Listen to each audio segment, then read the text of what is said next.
Bonsoir à tous. Mon nom est Dara. C'est un plaisir pour moi d'être avec vous aujourd'hui pour vous présenter cette émission de Dias.Interaction. Aujourd'hui, on va parler des crypto-monnaies. En effet, l'index mondial 2021 sur l'adoption des crypto-monnaies a annoncé le jeudi 18 août que le taux d'adoption des crypto-monnaies a augmenté de 881% au cours des 12 derniers mois. C'est-à-dire que les crypto-monnaies, ça gagne en importance, d'où le but de l'émission aujourd'hui, d'en discuter. Pour ce faire, nous sommes accompagnés de personnes qui s'y connaissent. Ils vont se présenter sous peu. Et aussi, nous avons du sang frais dans l'équipe aujourd'hui. Nous sommes accompagnés de Guillaume, qui va être notre co-animateur pour aujourd'hui. Alors, Guillaume, je te laisse te présenter. Oui, merci. Merci beaucoup, Dara. C'est un plaisir d'être parmi vous et puis j'espère pouvoir être avec vous plusieurs fois encore. Donc, mon nom est Guillaume Plante. Moi, je suis un étudiant qui, au départ, a une technique en communication dans les médias et qui ensuite s'est spécialisé à l'université au bac multidisciplinaire dans le domaine de la politique, de l'anthropologie ainsi que des sciences d'éducation et plus récemment d'études en épidémiologie, donc en médecine préventive. Et par la bande, j'ai toujours eu des implications là également pour l'association étudiante, ce qui m'a permis d'entrer là à un moment donné en contact avec Florent et Dias.Interaction. Et justement, depuis ce temps-là, être capable de collaborer, amener du monde là, des fois là, sur des enjeux qui peuvent justement s'exprimer et amener une vision là, importante par rapport à certaines réalités là, mondiales et actuelles. Et puis là, en ce moment, aujourd'hui, je trouve que la thématique est tout à fait à point. J'ai pas pris le soin d'ajuster certaines questions au niveau de l'amélioration de certaines capacités énergétiques de la crypto-monnaie qui sont sorties cette semaine, mais je pense que comme c'est tout récent, il vaut mieux ne pas l'intégrer à l'émission et donc j'ai hâte là, vraiment de voir comment ça va se passer avec les invités que je pense qu'on peut présenter là, à l'instant. Alors, merci Guillaume. Avec tout votre bagage, je suis certaine que nous allons avoir un très bon débat aujourd'hui. Alors, chers web spectateurs, aujourd'hui, nous sommes accompagnés de 4 personnes. C'est des personnes qui sont très intéressées par les crypto-monnaies et qui s'y connaissent aussi. Dans un premier temps, nous avons avec nous Quentin Kaila, Claude Junior Charles, Clément Chentieux et Jude Kebo. Alors, messieurs, je vous laisse vous présenter. Je commence avec Quentin. Alors, bonjour à tous. Merci beaucoup à vous, Dara et Guillaume et Diaspora.Interaction, de m'avoir invité. Donc, je suis Quentin Kaila. Je suis architecte de solutions TI et également animateur du podcast Cardano français, donc une chaîne YouTube sur laquelle je parle de la blockchain, des crypto-monnaies et de beaucoup d'autres choses en lien avec cette technologie-là. Et donc, c'est ça. Je suis dans l'écosystème maintenant depuis plus de 5 ans. Et c'est ça, je travaille là-dessus et j'ai vraiment hâte de pouvoir apporter mes connaissances puis échanger justement avec les autres intervenants dans cette émission. Merci Quentin. Alors, c'est un plaisir de vous avoir parmi nous aujourd'hui. On continue avec Monsieur Claude Junior Charles. Et bonjour tout le monde, bonjour Dara, bonjour Guillaume et bonjour aux autres intervenants. Moi, je suis Claude Junior Charles.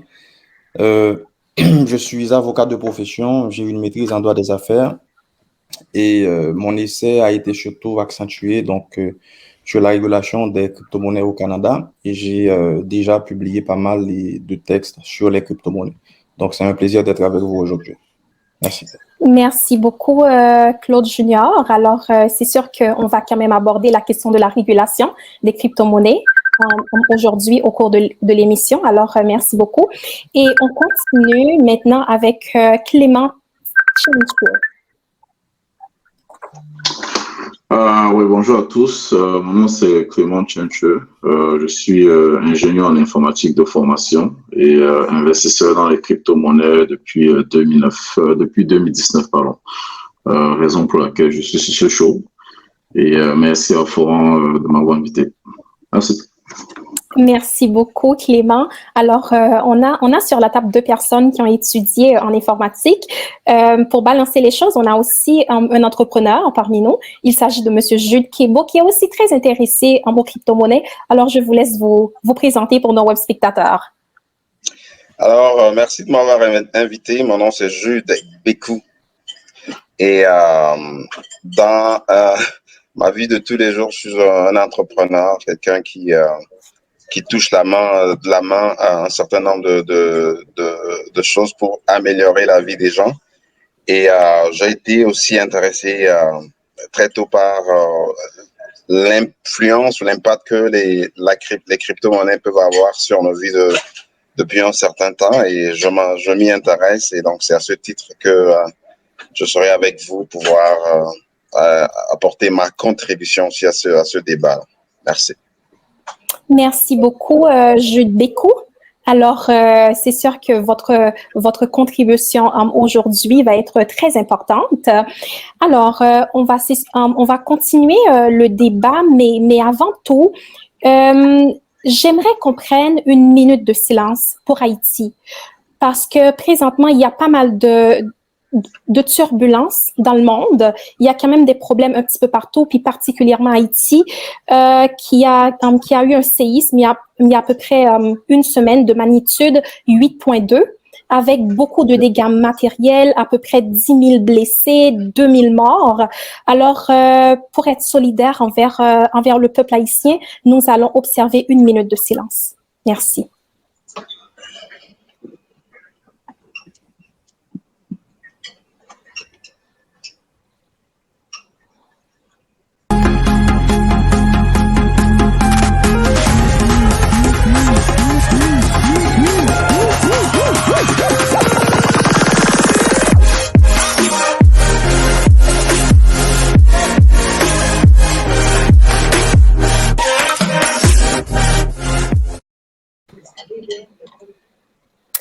Merci à tous. C'est un plaisir de retourner avec vous pour l'émission aujourd'hui.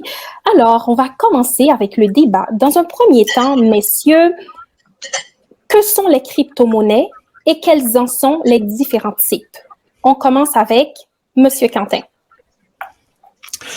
Alors, ce qu'il faut savoir, c'est que les crypto-monnaies, d'un point de vue informatique, c'est du code informatique qui va représenter un actif qui va être 100% numérique. Donc, en termes d'actifs, on connaît des actifs traditionnels qui peuvent être des actions, de l'argent, des immeubles, de droits d'auteur ou des peintures. Tout ça, ce sont des actifs qui ont une valeur monétaire.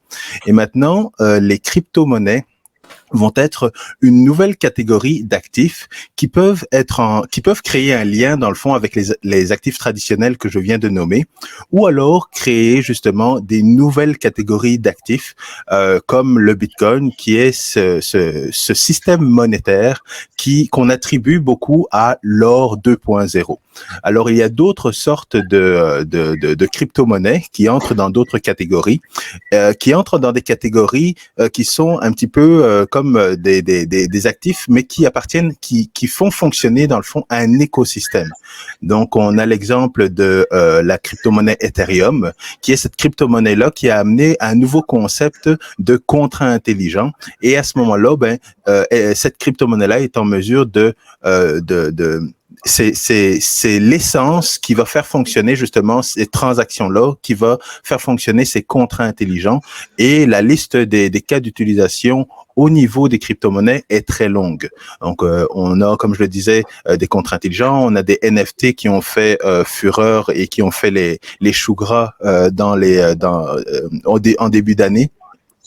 Et donc, on a différentes catégories et les catégories sont quasiment infinies, mais il faut bien faire attention entre ce qui sont des bons cas d'utilisation pour les crypto-monnaies et ce qui sont des moins bons ou moins testés cas d'utilisation au niveau des crypto-monnaies.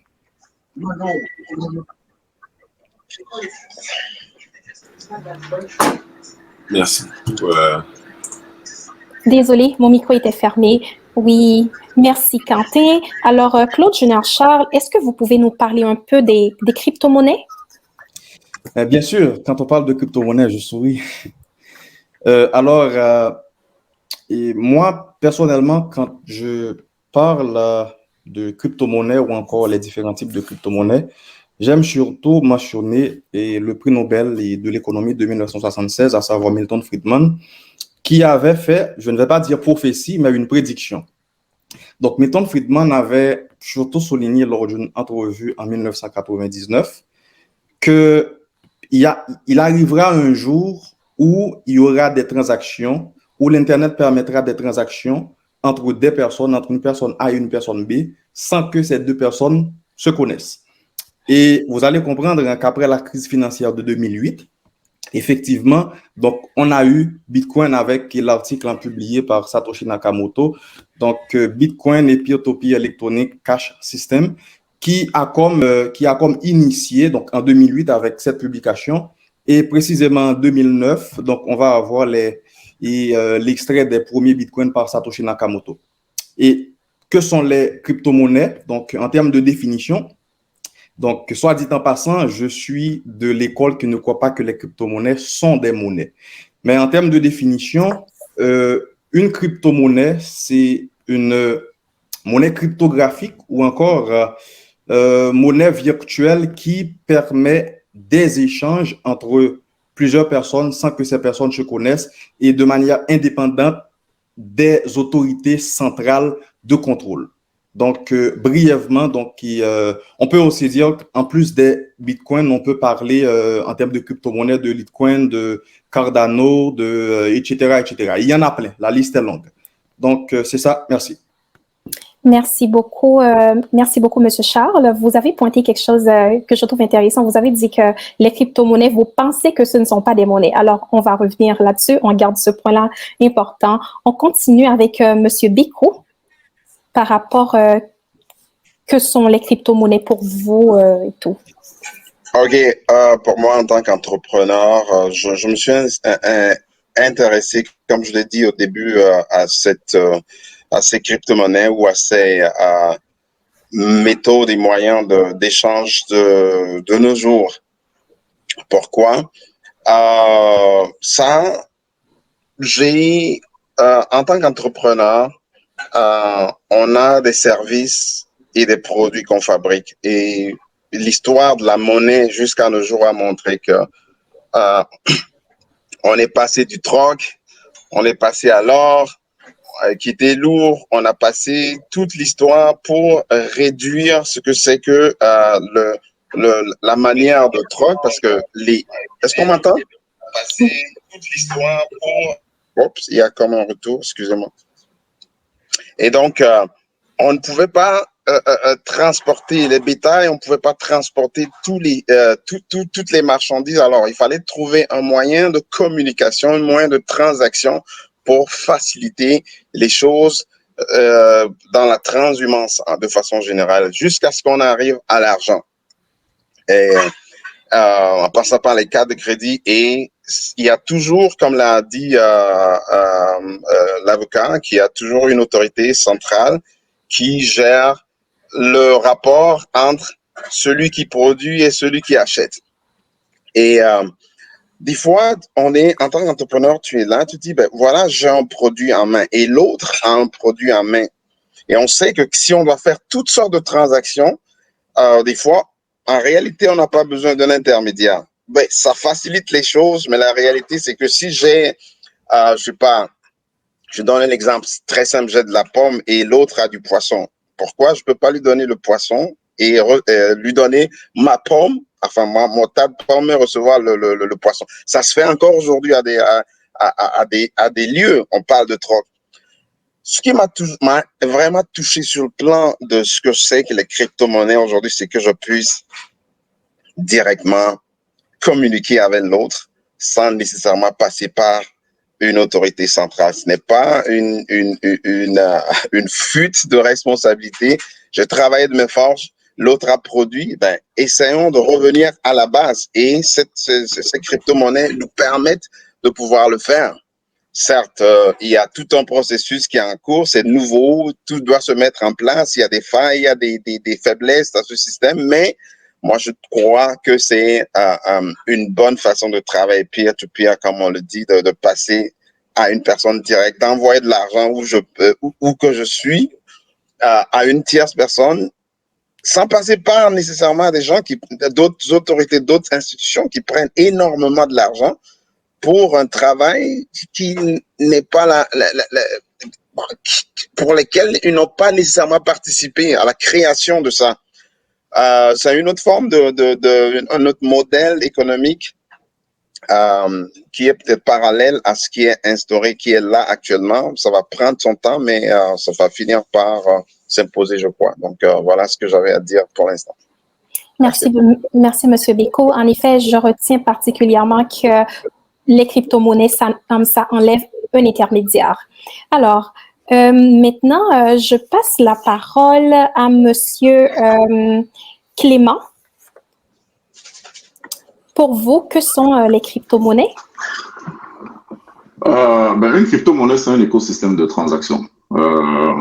Donc, pour faire simple, on va dire que vous partez d'un livre noir qui est distribué. Distribué, ça veut dire que tout acteur qui est impliqué dans cet écosystème a une copie du gros livre noir.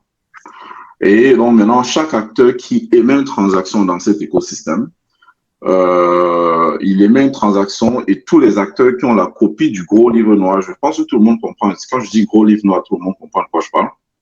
Le gros livre noir, c'est là où vous gardez une historique de vos transactions. Donc, vous avez un gros livre noir dont tous les acteurs ont une copie. Donc, c'est pour ça que c'est distribué. Alors, lorsqu'il y a une transaction qui est émise par un acteur, tous les autres acteurs reçoivent cette transaction et la transaction est validée. Alors, elle est validée par différents algorithmes, d'où le terme crypto. Il y a certains crypto-monnaies d'où le concept de validation, c'est proof of work. D'autres crypto-systèmes, le concept de validation, c'est proof of stake.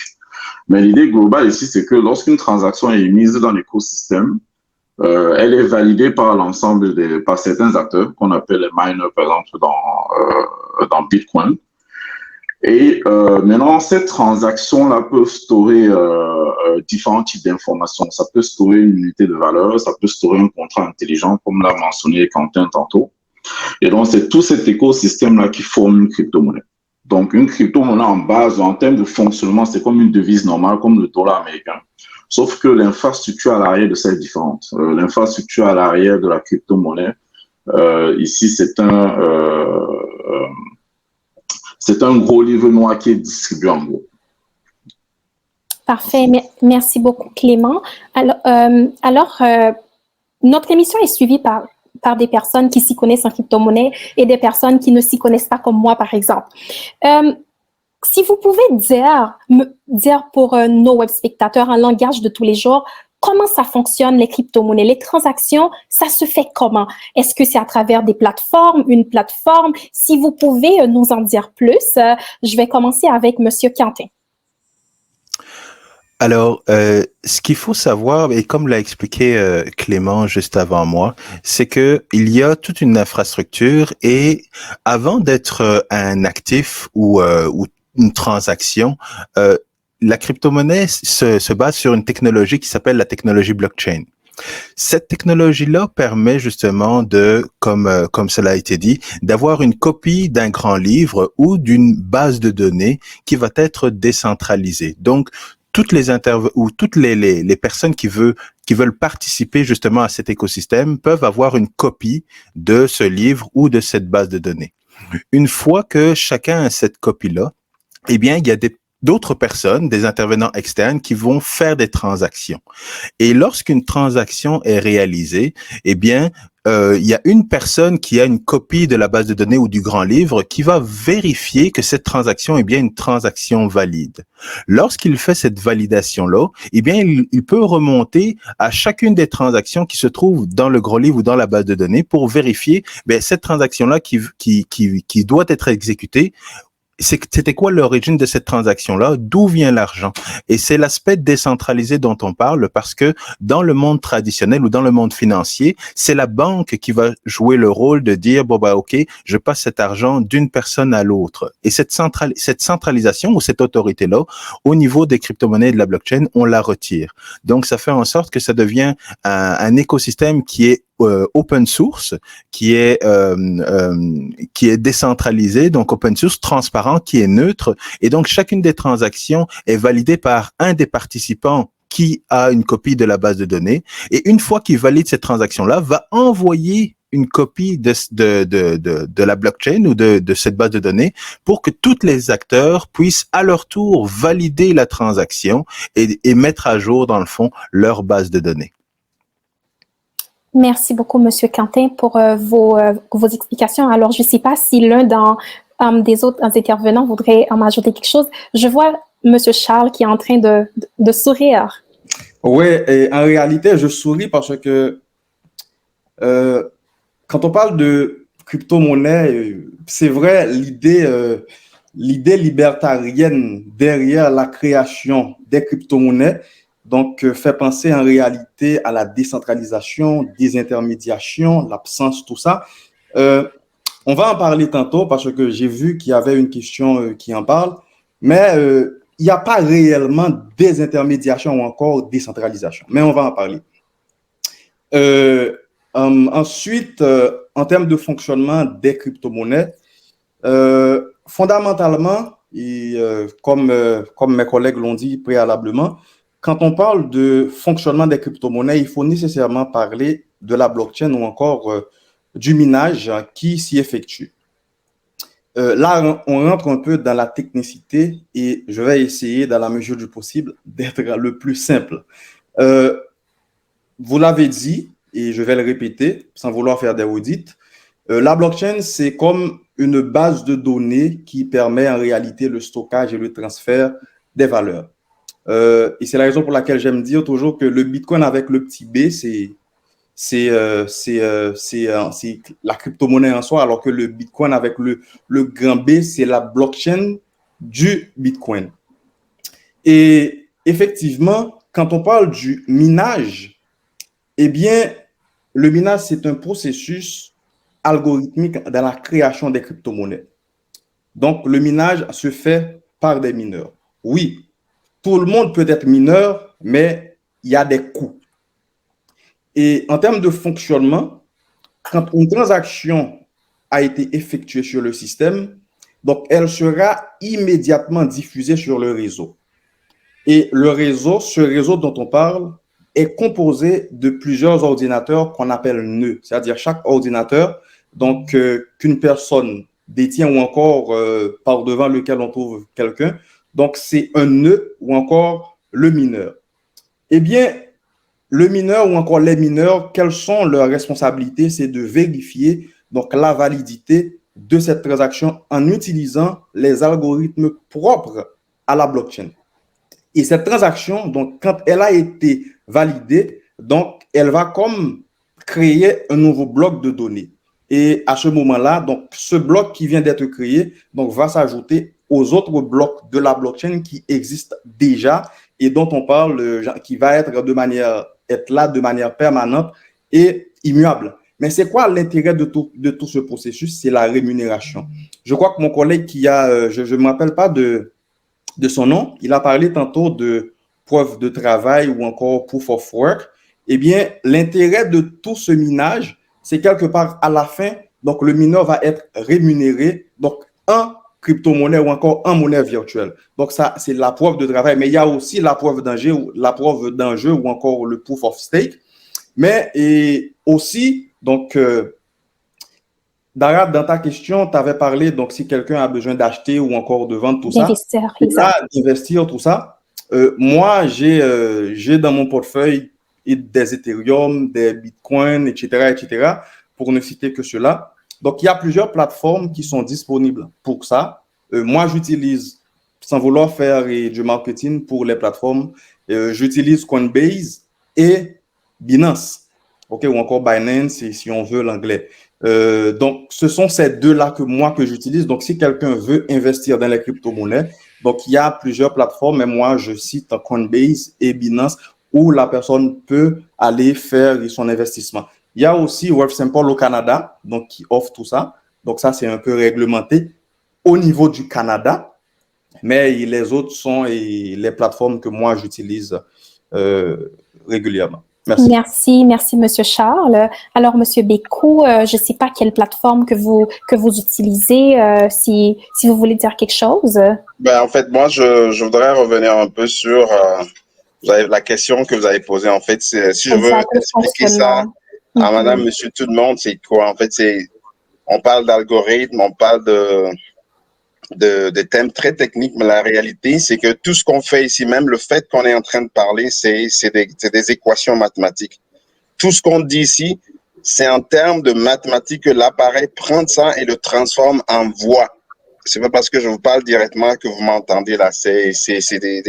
Alors, ce qui se passe réellement, c'est que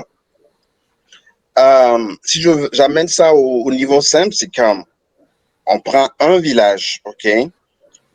Avant de pouvoir marier une fille, etc., qu'est-ce qu'on fait? On va demander à tous les gens qui sont impliqués dans l'écosystème pour avoir leur accord. Donc, des deux côtés. Une fois que l'accord est obtenu de façon globale, ben, on dit la fille peut partir maintenant en mariage. En fait, c'est ce qui se passe aujourd'hui. Aujourd'hui, nous sommes tous dans nos maisons, nous sommes tous dans nos coins. Et qu'est-ce qui se passe pour prendre une décision? Moi, je suis en affaires, par exemple. Aujourd'hui, avant, on faisait beaucoup de publicité, etc. Mais aujourd'hui, avant que les gens prennent une décision pour faire affaire avec vous, qu'est-ce qu'ils vont faire? Ils vont aller sur le réseau, ils vont voir dans Google qu'est-ce que les gens disent sur cette compagnie-là. Est-ce qu'il a un plus 4? Est-ce qu'il a un moins? Est-ce qu'il a 0?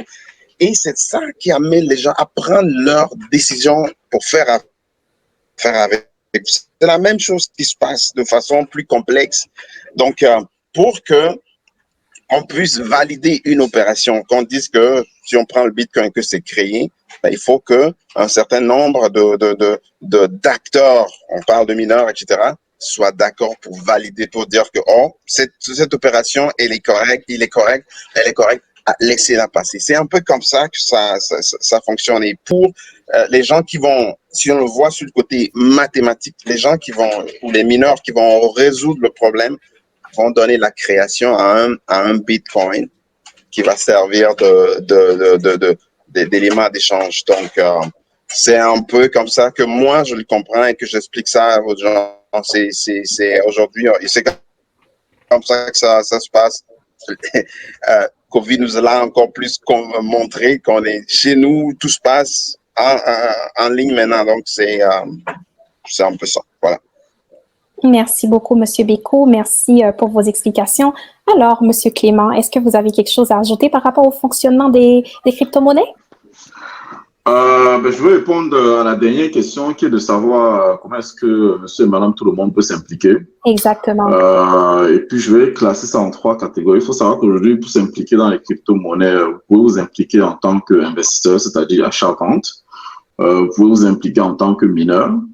Ou alors vous pouvez créer votre propre monnaie.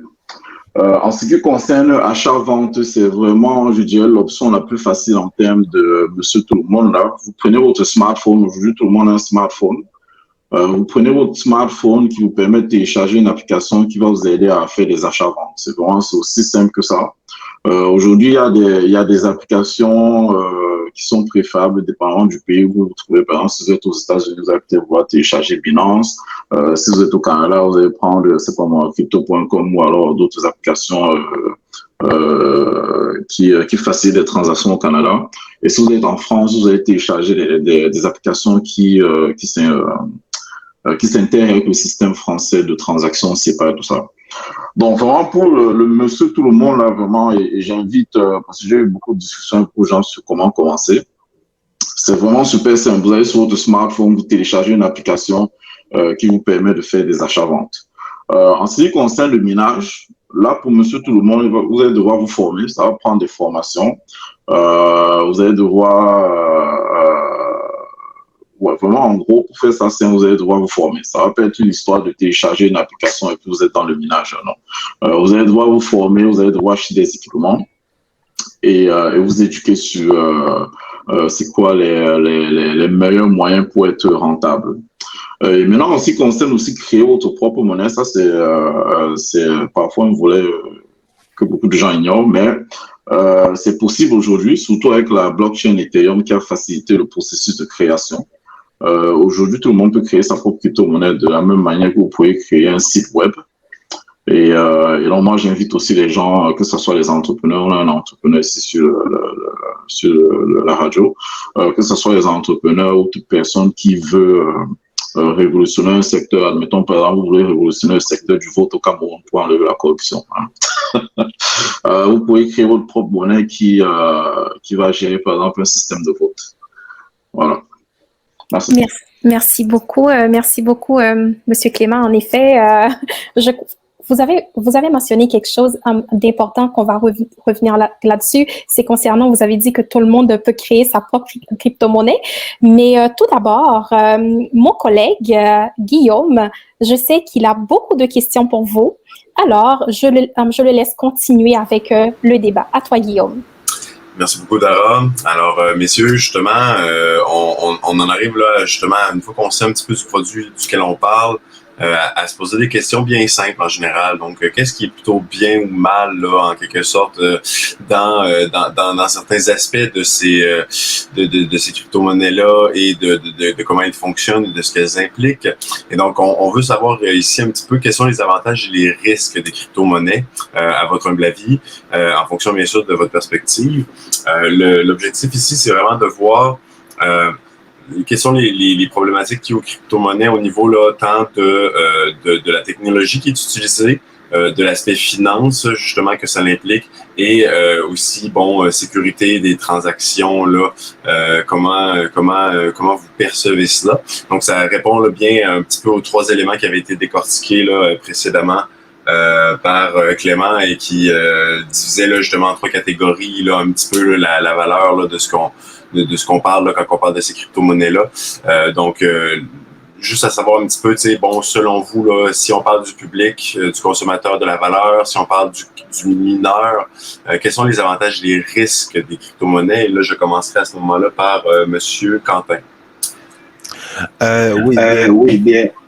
En fait, ce qu'il faut savoir, c'est que il y a au niveau de la technologie, les avantages de la technologie blockchain, et après ça, je vais en venir au niveau des crypto-monnaies, c'est que la technologie blockchain, les avantages, c'est que c'est un système qui permet une immutabilité au niveau des transactions. Donc, une fois qu'une transaction est faite, on ne peut pas revenir en arrière. Ensuite, on est capable de vérifier toutes les transactions, puis de remonter chacune des transactions pour savoir l'historique. Donc ça, c'est un deuxième avantage. Et le troisième avantage, ou la troisième raison pour laquelle on veut vraiment utiliser cette technologie-là, c'est pour le timestamping. Donc, s'assurer qu'une transaction a été faite à un certain moment, et après ça, on peut lier cette transaction à différents événements. Au niveau des crypto-monnaies en tant que telles, eh bien, les avantages, c'est que c'est open source, donc c'est ouvert. C'est censorship resistant. Ça veut dire que on n'est pas capable de censurer différentes transactions. Et là, c'est sûr que c'est toujours, on peut débattre là-dessus, mais de manière générale, les blockchains open source ou les blockchains c'est open source dans le fond, et les crypto-monnaies open sont les crypto-monnaies, je m'excuse, ou la crypto-monnaie comme Bitcoin, les différents principes, c'est que ce soit open, ce soit censorship resistant, qu'on puisse faire des transactions partout dans le monde, que ce soit immutable, transparent, que ce soit neutre, décentralisé, sans intermédiaire. Donc ça, ce sont les différents avantages d'utiliser une crypto-monnaie comme la crypto-monnaie Bitcoin, par exemple, ou toutes les autres crypto-monnaies qui veulent avoir les mêmes avantages que cette crypto-monnaie-là, qui est la première. Maintenant, au niveau des risques, les risques sont souvent liés justement à la maturité de cette technologie-là. La maturité des crypto-monnaies et de la technologie, c'est que elle n'est pas encore arrivée assez à maturité. Il manque encore assez d'infrastructures pour être certain d'avoir le même niveau de sécurité et les mêmes avantages que certaines autres technologies comme l'info nuagique ou comme le big data et d'autres ces deux autres genres de technologies. Également, la maturité au niveau des personnes qui veulent utiliser cette technologie-là. C'est une technologie, les crypto-monnaies sont là depuis 10 ans. Donc, avoir des experts en crypto-monnaie ou des gens qui se disent experts en crypto-monnaie, eh bien, ça ne court pas les rues. et généralement, c'était pas la même expertise parce que les crypto-monnaies touchent beaucoup de secteurs d'activité. Et comme vous le voyez sur ce panel actuellement, on a 2 personnes en informatique, une personne en droit, un entrepreneur. On pourrait avoir quelqu'un en économie et différents autres secteurs. Donc, le risque vient au niveau de la personne et pas tant au niveau de la technologie en tant que telle. Je vous remercie infiniment, Quentin, pour cette approche dans votre explication. À ce sujet-là, justement, je passe la POC à la prochaine personne, mais je serais curieux d'entendre justement qu'est-ce que vous pensez de cet aspect-là de l'espèce de prétendue inviolabilité et infalsifiabilité de la technologie. Donc, on sait qu'il y a eu certains cas où il y a eu des altérations dans les historiques des blockchains, même si, bon, on considère que ce n'est pas supposé arriver, par exemple. Donc, on sait que c'est une technologie qui évolue au niveau de la blockchain et donc qui peut être, justement, rendre vulnérable la valeur, justement, de portfolio de certaines crypto-monnaies, particulièrement, exemple, le Bitcoin, qui reste quand même la plus connue et principale crypto-monnaie. Donc, il y a des gens qui parlent de ce phénomène-là comme étant là, le phénomène de l'attaque 51% et plus, donc, ou attaque Goldfinger. C'est un concept où on sait que là, justement, il y a suffisamment de gens, par exemple, généralement des firmes de mineurs qui vont regrouper suffisamment des capacités de comptabilité, justement, comme vous parliez là, de la technologie, pour peut-être être capable de regrouper suffisamment de l'information pour être capable d'influencer la valeur de l'information ou du moins la nature de son historique.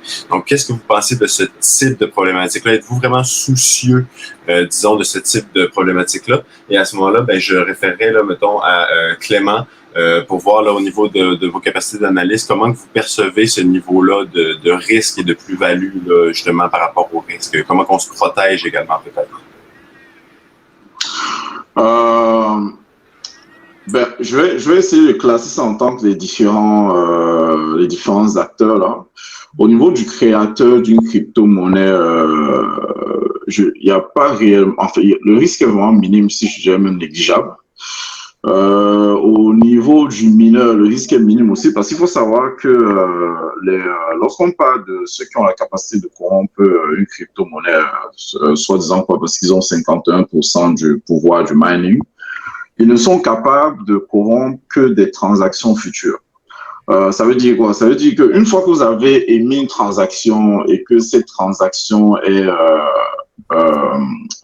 validée dans l'écosystème, un mineur, même s'il détient 51% du pouvoir des transactions, ne peut pas effacer une transaction dans le passé. Il ne peut influencer que les transactions futures. Parce qu'en fait, il faut comprendre que lorsque le mineur valide une transaction, cette transaction est ajoutée.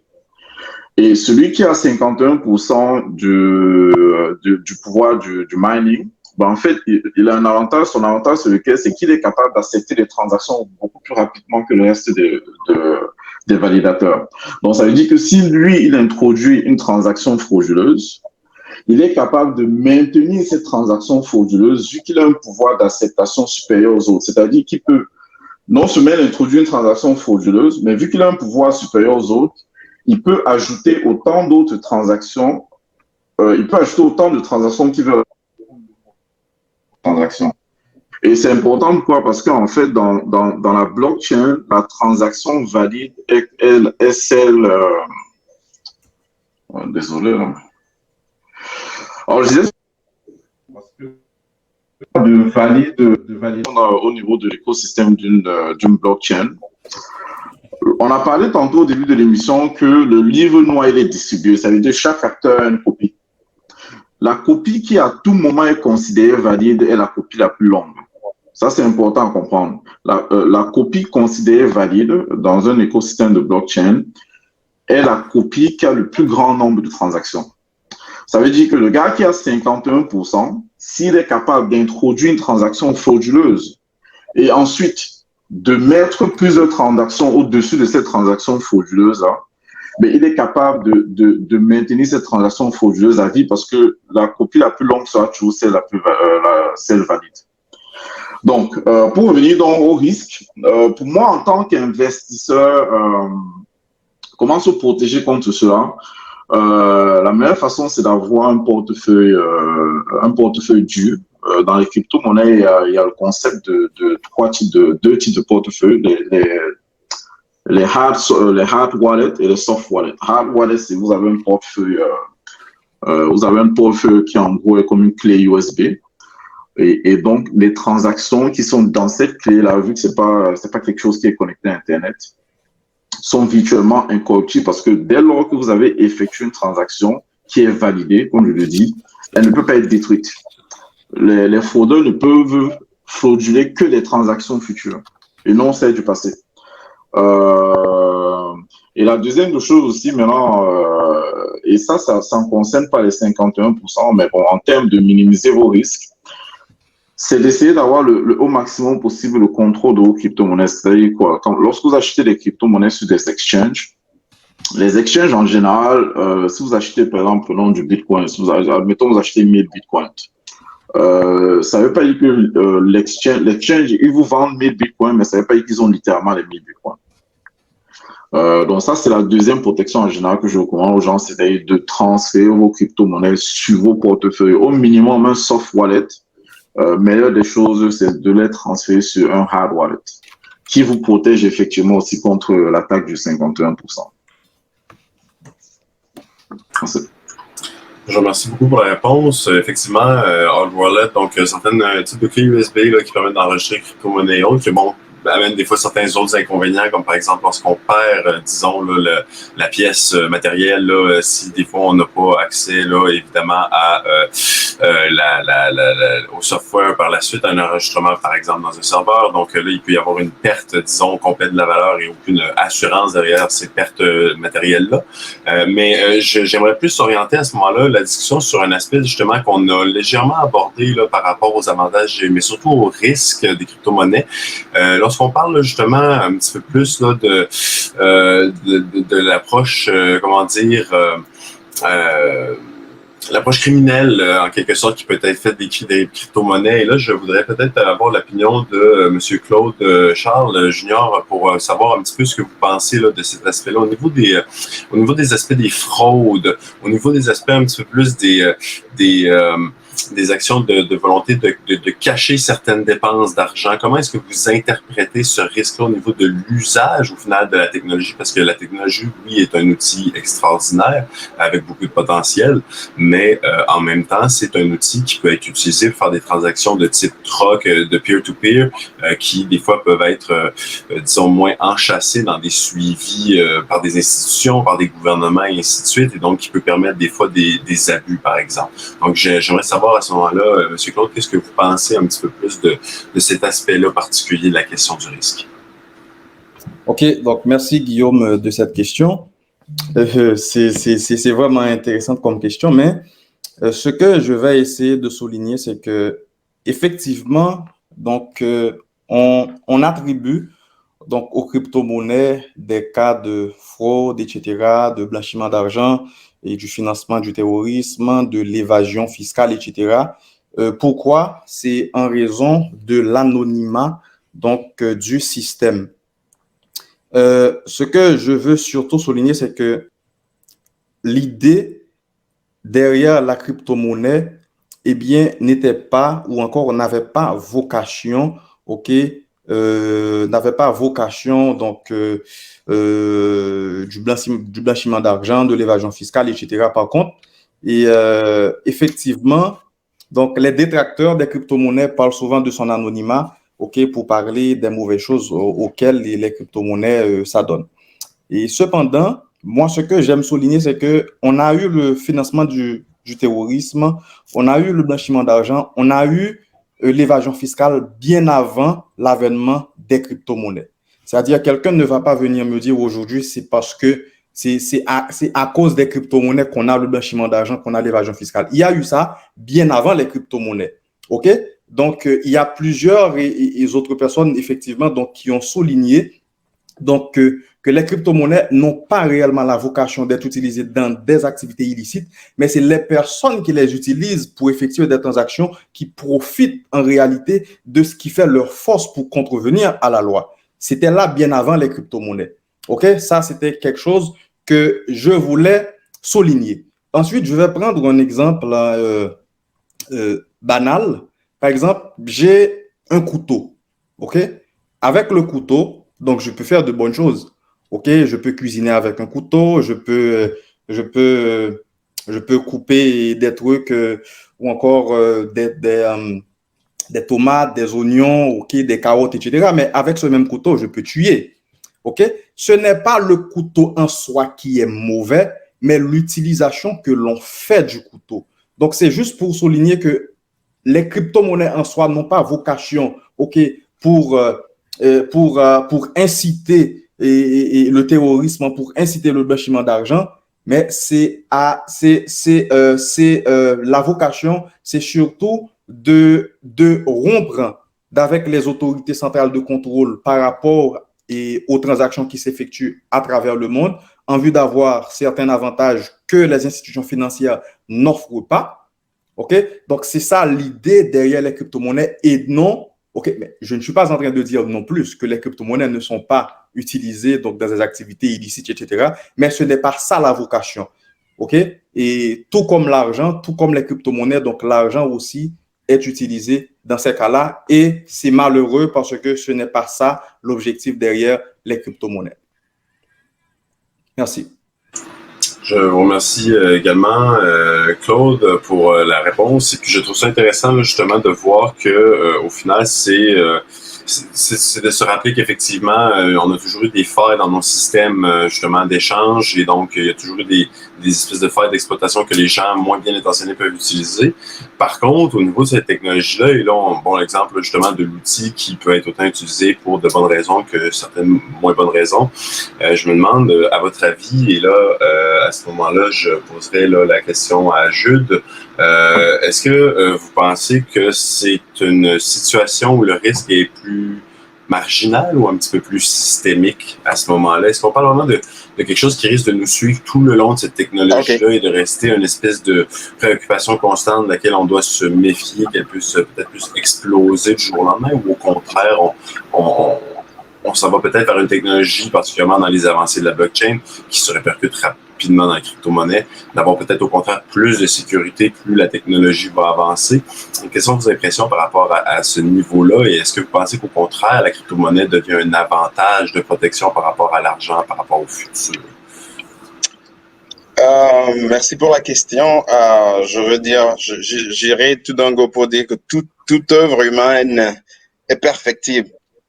Et même si on voit le système traditionnel financier, où on sait que il y a des îles paradisiaques où on a des compagnies offshore, où les compagnies sont créées en connaissance du système financier.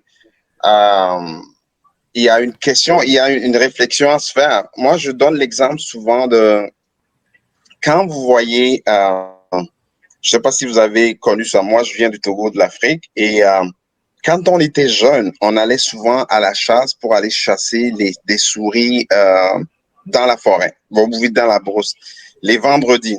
Et ce qui se passe, c'est que la souris a un système, ou des rats de champ. Ils ont un système. C'est quoi? Le système consiste à créer, ils ont une entrée principale. Et il y a toujours une entrée secondaire pour permettre au rat, lorsqu'il est attaqué, lorsqu'on vient à la chasse pour l'attraper, de sortir par là. C'est le même système. Et quand on vient souvent pour la chasse, d'abord, on cherche ce trou-là avant de commencer vraiment l'attaque. En fait, c'est quoi? Ce système permet au rat de pouvoir survivre, de pouvoir respirer, de pouvoir continuer à vivre. C'est ça le système qu'on a dans les... Parce que l'argent, le fiduciaire doit circuler. Je ne suis pas en train de faire je sais pas, de l'apologie ou de faire la plus beau temps de conseiller ça, mais c'est la réalité. Alors, est-ce que monsieur l'avocat l'a bien dit, c'est comme un couteau à double tranchant. On peut s'en servir bien, on peut s'en servir aussi en mal. Et donc, moi, je ne pense pas que on voit d'ailleurs, on voit tous les systèmes disruptifs qui sont arrivés, comment ils sont combattus, comment ils sont traités. On a vu avec Uber, même l'Internet qu'on utilise aujourd'hui. Quand c'était arrivé, ben, tout le monde, on l'a jeté par le bord pour dire que c'est mauvais, ce n'est pas ceci, etc. Au fur et à mesure, ça s'est imposé. Ça va être la même chose on a vu avec Uber. Toute la guerre qui a été déclenchée, et ne soyons pas dupes. Aujourd'hui, on sait que le système bancaire reçoit un coup. Ils sont encore là pour longtemps parce que on parle des siècles d'instauration, d'imposition de ce système. Les banques font encore des milliards d'argent tous les ans. OK? Mais qu'est-ce qu'on a dit au départ? Je ne sais plus le chiffre exact, mais le pourcentage a augmenté depuis quelques années aux gens qui investissent dans la crypto. Pourquoi? Parce que c'est simple, parce que on peut au moins avoir le contrôle sur notre argent. On peut avoir, en tout cas, le contrôle sur notre argent. Et on voit des pays comme le Salvador qui ont introduit cette monnaie-là. Pourquoi? Parce que ça facilite les transactions. On connaît notre argent fiat, ça perd en valeur tous les jours. Même si on y croit encore, on s'accroche, le pain coûte plus cher, la viande coûte plus cher, mais on n'est pas payé au même montant. Et si je dois envoyer de l'argent à quelqu'un en Afrique ou quelque part d'autre ailleurs, je suis en vacances maintenant à Vancouver, si quelqu'un doit m'envoyer de l'argent, qu'il a travaillé dur pour gagner, il doit payer au moins un 5%, je ne sais pas combien, 10%, pour que l'argent arrive à moi. Et ce n'est même pas la vraie argent parce que c'est une copie de l'argent que je reçois. L'argent reste avec lui. Ce n'est pas comme dans la crypto-monnaie où tu reçois littéralement l'original. Alors, est-ce qu'on peut parler de risques? Oui, il va y avoir des risques. On le voit. Mais moi, je crois que on est arrivé à un moment donné où le peuple essaie de récupérer son pouvoir en ce qui concerne par le biais des cryptos. Et surtout dans des pays en développement en Afrique où l'argent n'appartient même pas à ces pays-là. Donc, je pense que la crypto-monnaie peut être vraiment une source de rajeuniment à l'économie de ces pays-là. Les risques qu'il va en avoir, mais écoute, il faut que le monde avance. C'est ce que j'avais à dire avec. Guillaume, Oui. Si tu me permets, j'aimerais faire un ajout. Oui, allez-y, mon cher, avec plaisir. Oui, merci. Et je vais partiellement abonder dans le même sens que le collègue qui m'a précédé. Alors, dans mon intervention, j'avais souligné l'anonymat sur lequel les détracteurs des crypto-monnaies se basent toujours pour parler des éventuelles implications des crypto-monnaies dans des activités illicites. Et là, je vais souligner que nous sommes en train d'assister au début de la fin de l'anonymat des crypto-monnaies. Pourquoi? Parce qu'en 2017, il y a eu une décision judiciaire aux États-Unis, plus particulièrement en Californie, où une cour avait ordonné à Coinbase de divulguer des informations personnelles de ses clients. Et si vous voulez faire les recherches, c'est une décision United States versus Coinbase Inc. Okay? Cette décision a été rendue en 2017. Et la décision faisait injonction à Coinbase de divulguer un ensemble d'informations des clients ou encore des consommateurs ou des investisseurs ou des consommateurs qui investissaient ou qui faisaient du minage à travers Coinbase. Donc, c'est-à-dire cette histoire d'anonymat, en 2017, une cour de district en Californie avait fait l'injonction à Coinbase donc, de divulguer ces informations-là. Donc, c'est le début pour moi de la fin de l'anonymat quand on parle des crypto-monnaies. Oui, puis j'aimerais intervenir là-dessus rapidement. Ce qu'il faut savoir tout simplement, c'est que il y a des techniques actuellement. Il y a des crypto-monnaies qui sont pseudo-anonyme. On parle d'anonymat, mais c'est pas de l'anonymat. C'est pseudo-anonyme parce que la crypto-monnaie, la technologie blockchain est transparente. Donc, tout le monde peut voir les transactions, tout le monde peut voir les adresses, les wallets, tout est disponible au niveau de la blockchain. Donc, on parle de pseudo-anonymat. Maintenant, quand on parle de transactions illicites, oui, là, je voyais une question, est-ce qu'il est plus facile de faire de l'évasion fiscale ou des activités illicites avec la crypto-monnaie? Non. Et où ça dépend, dans le fond, la vraie réponse est ça dépend de la crypto-monnaie que vous utilisez. Si vous utilisez une crypto-monnaie comme Bitcoin, il y a plusieurs acteurs et plusieurs personnes, plusieurs organisations qui analysent les différentes transactions au niveau de la blockchain Bitcoin et qui sont en mesure de relier une transaction à votre ordinateur. Ça prendra pas 5 minutes, vous allez vous faire arrêter. Si vous utilisez une plateforme, comme le dit notre collègue, si vous utilisez une plateforme comme Coinbase, à ce moment-là, c'est sûr et certain que comme il l'a dit, on demande à Coinbase demande à la plateforme d'avoir tous les utilisateurs, toutes les transactions, et Coinbase va devoir le faire, ou la plateforme va devoir remettre cette information-là. Mais si vous utilisez vos propres portefeuilles à vous êtes en mesure d'utiliser certains portefeuilles ou certains wallets ou certaines techniques informatiques qui vous permettent de rendre plus difficile justement ces transactions-là, de les rendre plus anonymes. Ça ne veut pas dire que c'est impossible, ça veut dire que c'est plus difficile de pouvoir qu'on puisse retracer la transaction à vous. Maintenant, il existe d'autres crypto-monnaies qui mettent plus l'emphase justement sur l'anonymat, parce que au niveau de l'anonymat, ça se divise en 3 éléments. Il faut protéger la personne. Au niveau de l'anonymat, on peut être anonyme pour nous qui envoyons la transaction. On peut rendre anonyme la transaction en tant que telle, combien d'argent j'envoie, et il faut également rendre anonyme toutes les personnes qui font des transactions sur ce réseau-là. Si on n'utilise pas ces 3 principes au niveau de l'encryption, au niveau de l'anonymat, on peut pas dire que les transactions sont anonymes. Et comme je le dis, certaines crypto-monnaies mettent l'emphase sur justement ce genre d'éléments-là pour rendre les transactions plus anonymes, mais il y a certaines technologies ou certaines crypto-monnaies comme Bitcoin qui ne sont pas anonymes en tant que telles. On parle de pseudo-anonymat. Alors, ça, c'est intéressant. Ouais. Parce que Guillaume, j'aimerais ajouter un petit détail là-dessus. Il est aussi un peu important de distinguer, parce que parfois, effectivement, on mélange parfois l'utilisation du Bitcoin à la crypto-monnaie d'une manière générale. Bitcoin, c'est une crypto-monnaie, mais la crypto-monnaie, le concept de crypto-monnaie est assez vaste quand même. Et le point important que je voulais amener ici, c'est que ce soit les gouvernements, que ce soit les banques, ils ont embrassé les crypto-monnaies aujourd'hui. C'est que les banques et les gouvernements aujourd'hui sont en train d'adopter la technologie de crypto-monnaie. Maintenant, par rapport au sujet de l'anonymat, ce qui est important de comprendre, c'est qu'effectivement, le gouvernement, ils sont dans leur droit de savoir si vous avez fait des gains ou pas. Donc, lorsqu'ils demandent des informations à Coinbase, c'est pas tellement pour aller à l'encontre de l'anonymat d'une crypto-monnaie, mais c'est pour dire que, OK, si vous avez fait un gain, vous êtes un investisseur, vous avez fait un gain, vous devez être imposé. Ce qui est, bon, on va dire, tout à fait normal.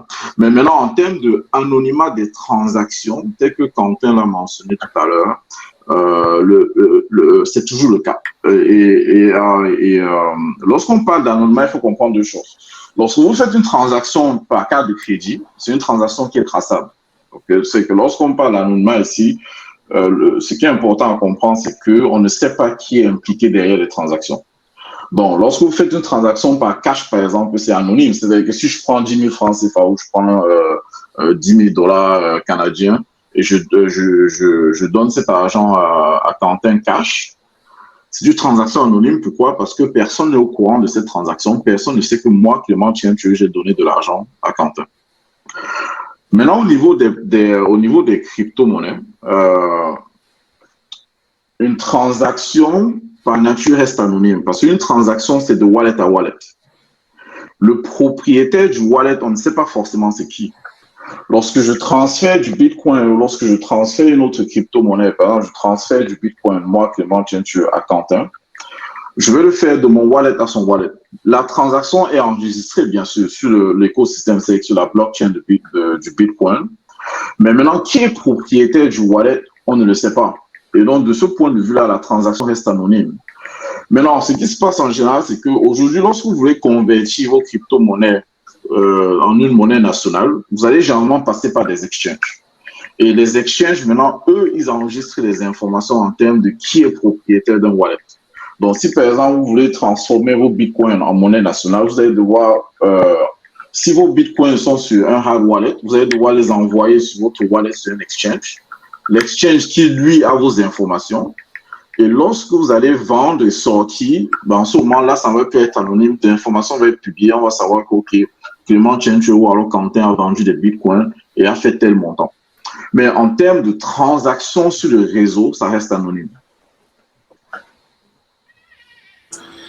Je vous remercie beaucoup, Clément, pour la précision, là, justement, par rapport à la question de l'anonymat, qui reste quand même une question importante là, au niveau de l'offre que différentes crypto-monnaies, justement, vont avoir et donc le niveau d'importance que chacune de ces compagnies-là adresse, là, si je comprends bien, à cette question de sécurité ou de divulgation. Et là, bon, on voit une espèce de drôle de terme où on se rend compte qu'il y a des semi-anonymats. Là. Donc, c'est sûr que là, à ce moment-là, j'imagine que ça a un impact sur la confiance, là, par exemple, au niveau des investissements dans la monnaie ou ces choses-là. Mais bon, sur cette thématique-là, je passe la parole là, à ce moment-là à Dara pour enchaîner un petit peu plus à ce moment-là sur l'aspect positif qu'on pourrait apporter à ce genre de phénomène-là, justement en se donnant des outils pour y arriver. Donc, je cède la parole à Dara pour ce genre d'approche et d'outils-là. Merci beaucoup, Guillaume. Alors, les outils, ils sont importants, mais tout d'abord, nous allons observer une toute petite pause.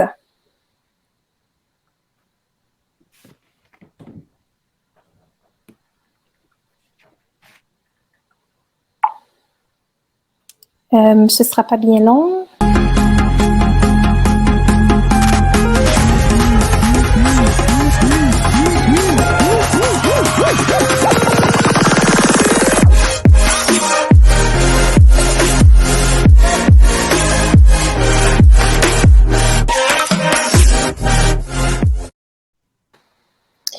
Merci beaucoup, chers web spectateurs. Alors, présentement, nous allons aborder, comme Guillaume disait, l'aspect des outils concernant les crypto-monnaies. Monsieur Charles, quand vous avez parlé, vous avez dit quelque chose, vous avez dit que l'utilisation des crypto-monnaies, c'était pas le but. Le but n'était pas vraiment pour le blanchiment d'argent, le financement des activités terroristes, l'évasion fiscale, qui sont tous des phénomènes qui ont existé avant les crypto-monnaies. Mais aussi, Clément, vous avez mentionné un point que je trouve quand même important. Vous avez dit que on peut créer sa propre crypto-monnaie. Et en même temps, je crois que c'est Quentin. Quentin, vous avez dit que l'avantage, je crois que c'est Quentin ou bien Monsieur Bécaud, vous avez dit que l'avantage des crypto-monnaies, c'est vraiment la décentralisation, ça enlève des intermédiaires. Mais en parlant de décentralisation, vu les multiples cas de fraude qui sont liés aux crypto-monnaies et tout, je comprends certes que c'était pas le but, parce que comme Rousseau le dit, l'homme est né bon, c'est la société qui le corrompt. Alors, on pourrait faire une référence avec les crypto-monnaies, mais du point de vue de la régulation, je me demande, est-ce que ça ne prend pas des lois de la régulation au niveau des crypto-monnaies? Parce que normalement, pour le moment, c'est décentralisé, mais si on veut mettre des lois, peut-être que ça va être moins décentralisé.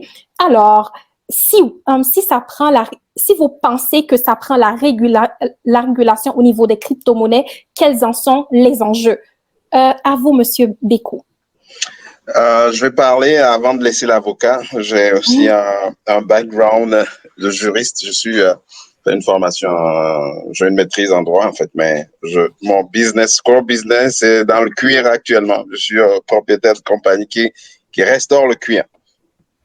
Ce que je veux dire, le droit est souvent, ou la régularisation, la législation est souvent, c'est pragmatique.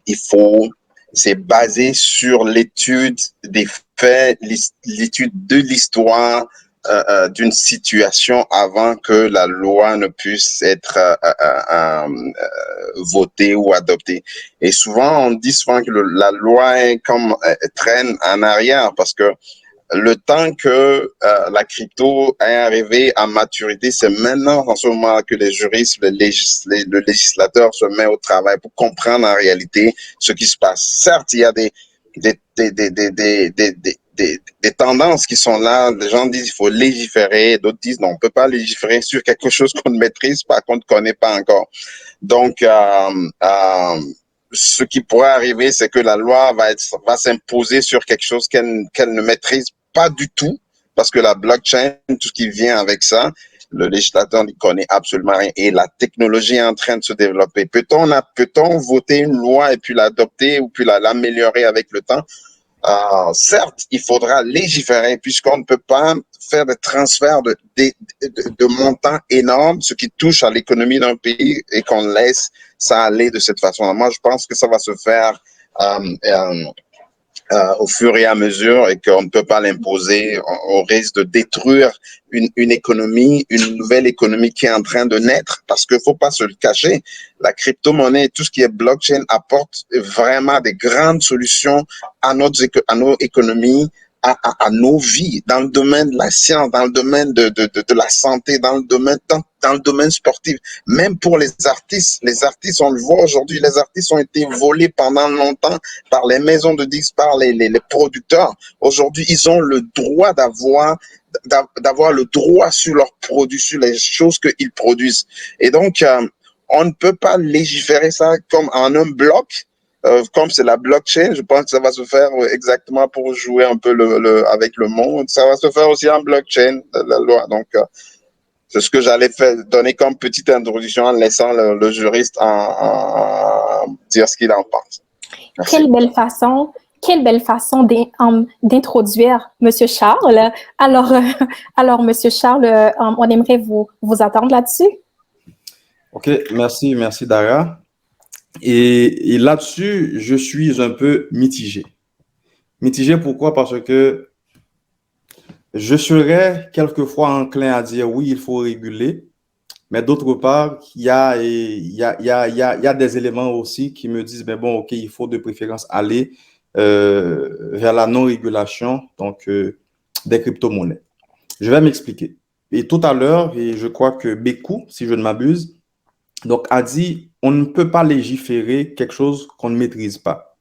Et à ce titre, j'aimerais souligner l'un des enjeux, OK, si l'on prend par exemple l'enjeu de qualification. Parce que aujourd'hui, le débat continue toujours par rapport à comment est-ce qu'on peut qualifier les crypto-monnaies. C'est quoi? D'aucuns disent que c'est une valeur mobilière, d'autres disent c'est autre chose. Le débat continue toujours. Dans la zone européenne, donc, il y a un membre, Mirch, un haut placé de la Banque centrale européenne, qui avait qualifié les crypto-monnaies de monnaie virtuelle.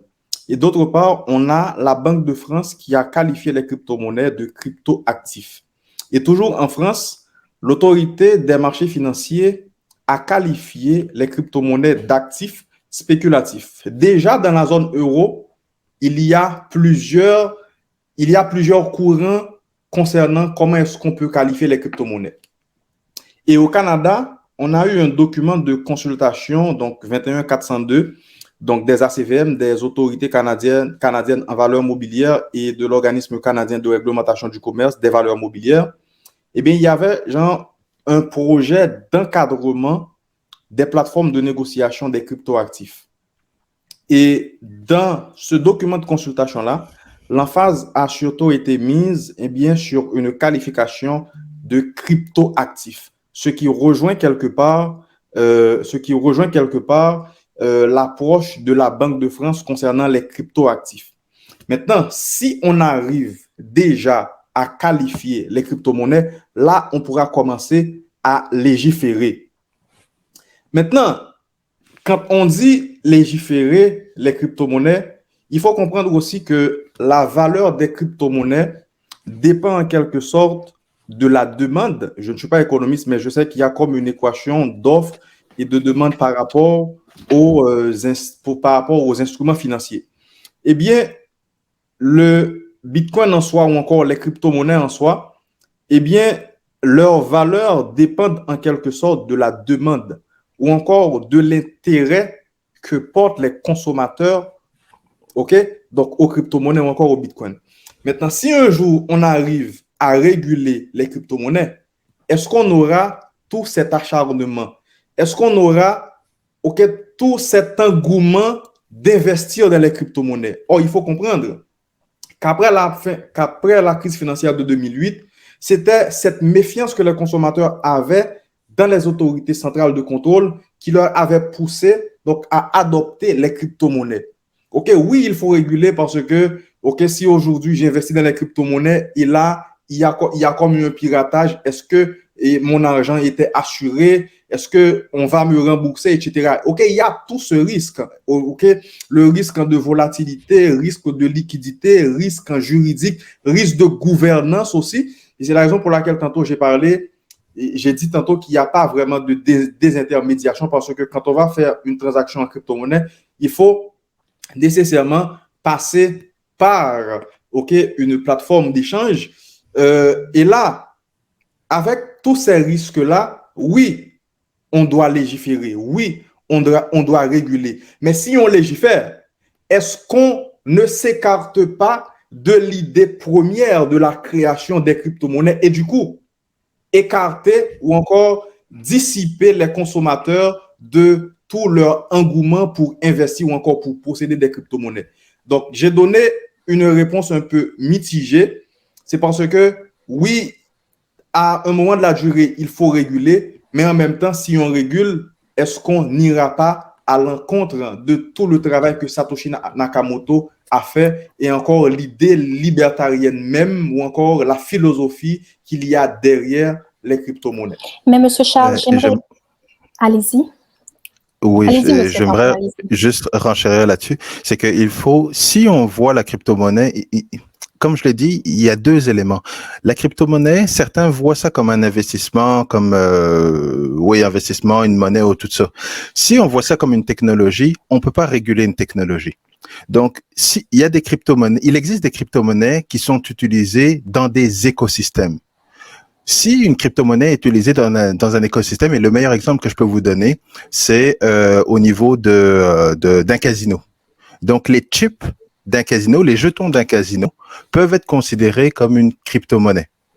Et ça, il n'y a pas raison de le réguler parce que les chips sont utilisés dans l'écosystème des crypto-monnaies. Donc, les régulateurs doivent comprendre, les régulateurs actuellement veulent réguler les cryptos de manière générale, comme s'il y avait un seul bucket ou un seul écosystème.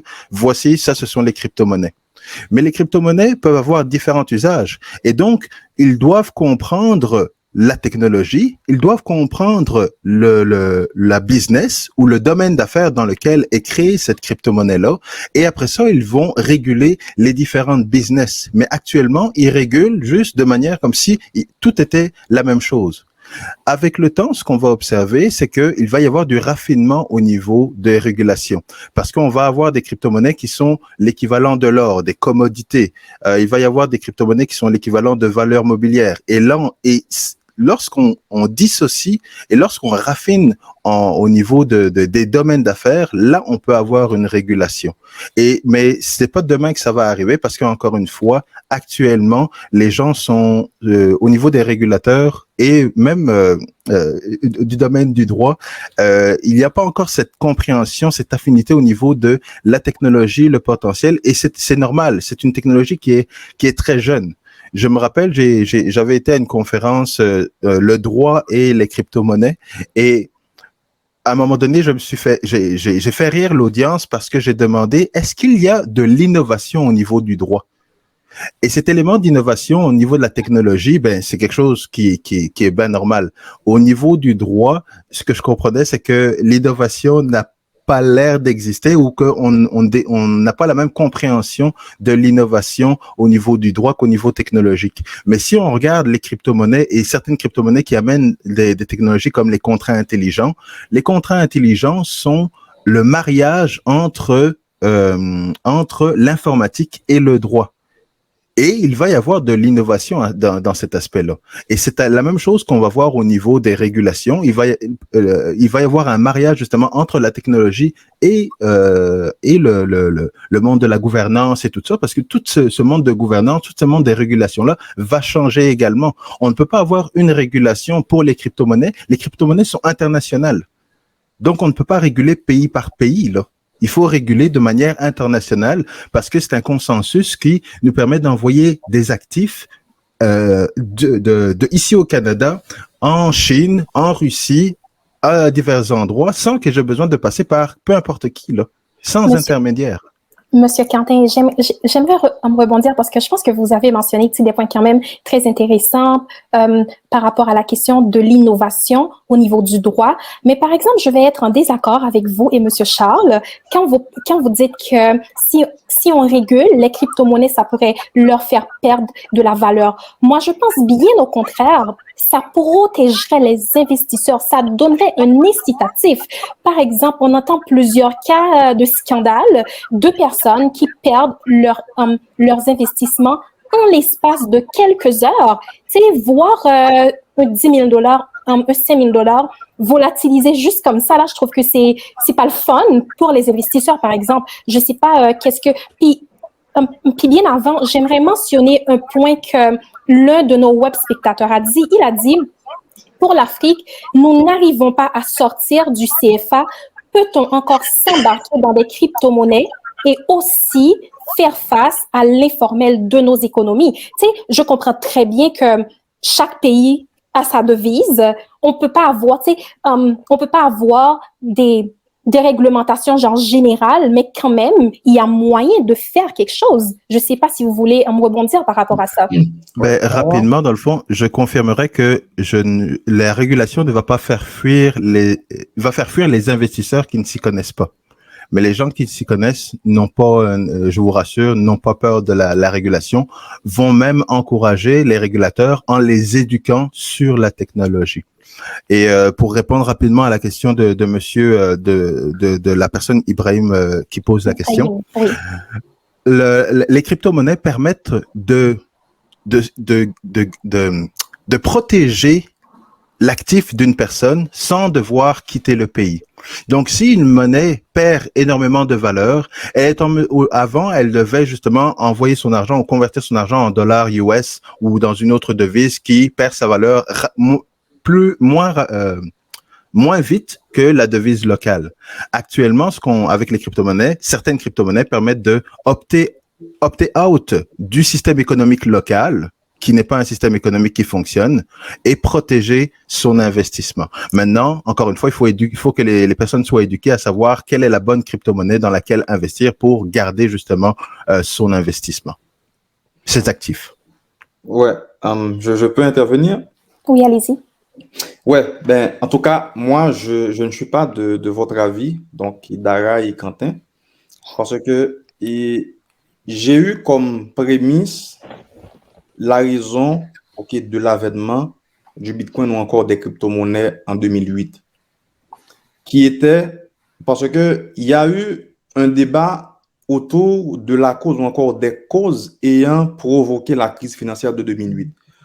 Pourquoi est-ce que les économistes n'avaient pas pu anticiper cette crise financière-là?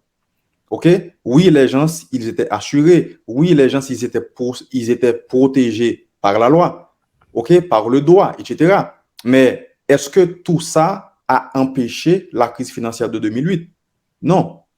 Et c'est à cause de tout ça que les gens, ils étaient adulés à l'idée d'embrasser le Bitcoin.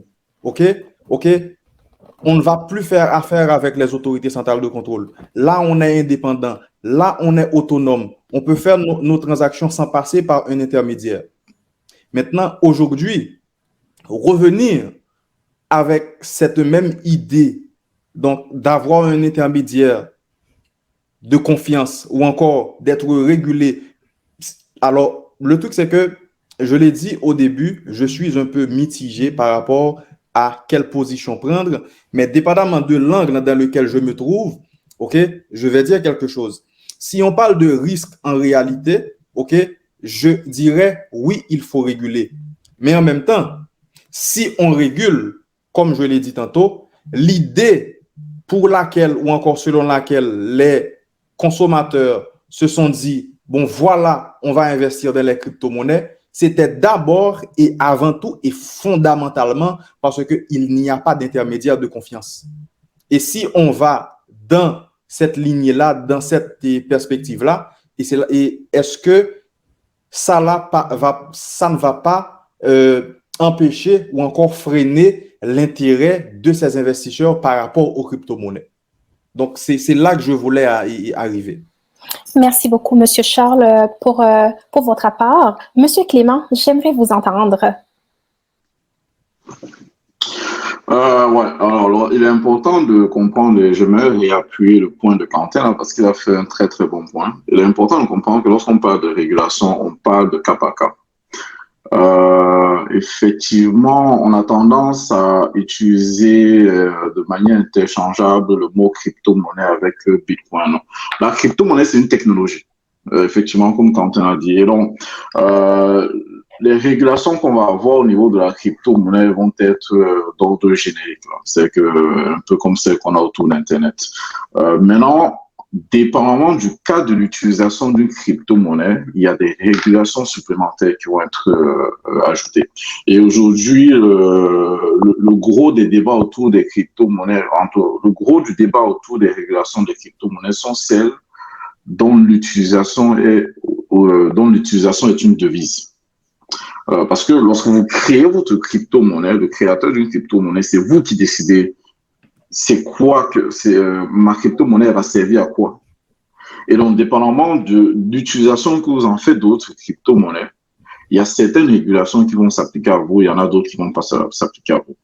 Donc, on peut pas, c'est clair qu'il va y avoir des régulations, comme je disais, d'ordre général de la crypto-monnaie, mais ça, on peut ignorer cela. Les plus importants vont être les régulations appliquées à celles qui sont considérées des devises, celles qui sont considérées être des coins utilitaires, et ainsi de suite, ainsi de suite.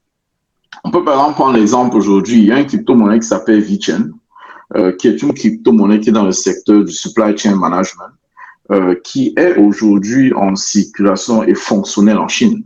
Quand je dis fonctionnelle, je parle de la chaîne complète est fonctionnelle par les consommateurs, par le créateur, par les investisseurs. Et c'est une crypto-monnaie qui n'est pas bloquée ou ralentie par les régulations. Donc, la majeure partie des crypto-monnaies aujourd'hui qui font face à des problèmes de régulation, c'est celles dont l'utilisation est similaire à une devise, c'est-à-dire à une monnaie nationale. Donc, effectivement, celle-là, dans le cadre de protéger les consommateurs, de protéger les investisseurs, il est tout à fait normal qu'il y ait des régulations qui soient mises en place pour protéger tout acteur impliqué dans cet écosystème. Merci beaucoup, Monsieur Clément, pour votre intervention. En effet, il est déjà 15h25. L'heure a passé. Oui. Je peux rebondir à quelque chose, Dara? Rapidement, oui. Clément, je ne suis pas d'accord avec toi par rapport au fait que, OK, oui, il faut, dans la mesure du possible, des fois, d'établir certaines différences. Mais quand on parle de Bitcoin, on parle de crypto-monnaie. Quand on parle de crypto-monnaie, on parle de plusieurs autres crypto-monnaies. Bitcoin est une crypto-monnaie. OK? Oui, des fois, il y a des gens, et Bitcoin n'est pas toujours une technologie. Et quand on dit crypto-monnaie, donc, on parle de la valeur monétaire de la crypto-monnaie. Oui, il peut y avoir une crypto-monnaie qui a un objectif bien particulier. Mais cela n'empêche pas que cette crypto-monnaie qui a un objectif bien particulier ait une valeur monétaire. Toutes les crypto-monnaies ont une valeur monétaire. Peu importe son objectif, peu importe son but, elles ont une valeur monétaire. OK? Donc, quand on parle de crypto-monnaie, etc., donc il faut nécessairement aller dans le sens de la devise et mis à part son objectif en réalité. OK, c'est juste ça que je voulais ajouter.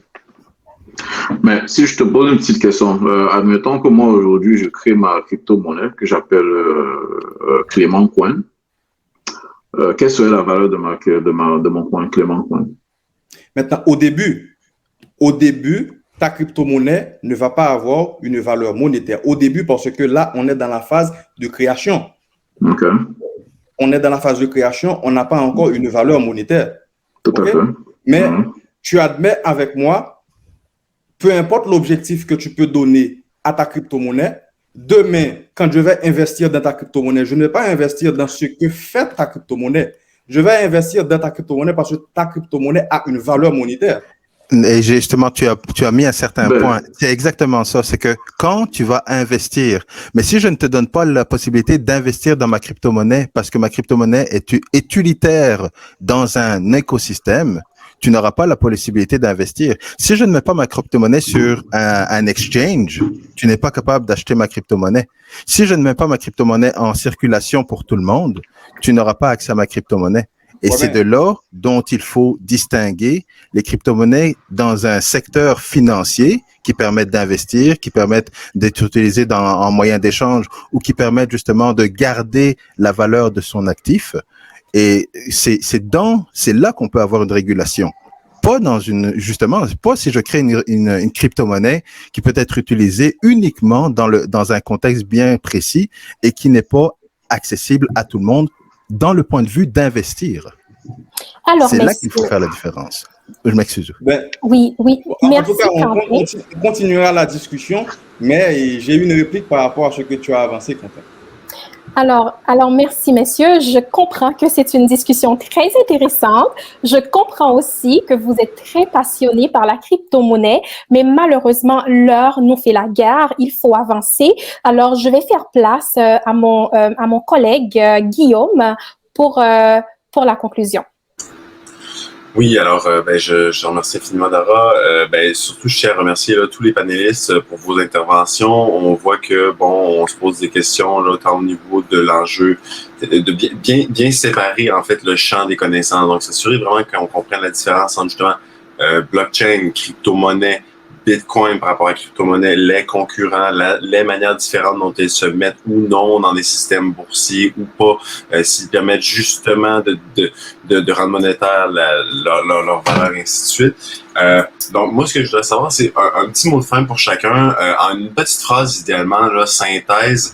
Si je vous demande la question là en ce moment, quelle est la manière selon vous, la meilleure manière dont ces crypto-monnaies-là vont pouvoir rester justement et devenir de plus en plus des outils qui nous servent bien avec le moins d'inconvénients possible et bien sûr le plus d'avantages possible, par exemple justement entre autres la perte d'intermédiaires des fois alourdissant dans les structures d'investissement monétaire et surtout comment on améliore ces éco-chambres-là là, dont on parle et donc leur système interne.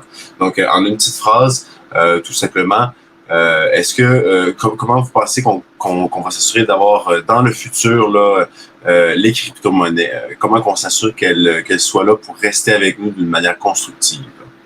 On peut peut-être commencer à ce moment-là au niveau de la réponse par Quentin. Alors, de manière constructive, la priorité, c'est toujours de voir le problème et la solution qu'on veut mettre en place.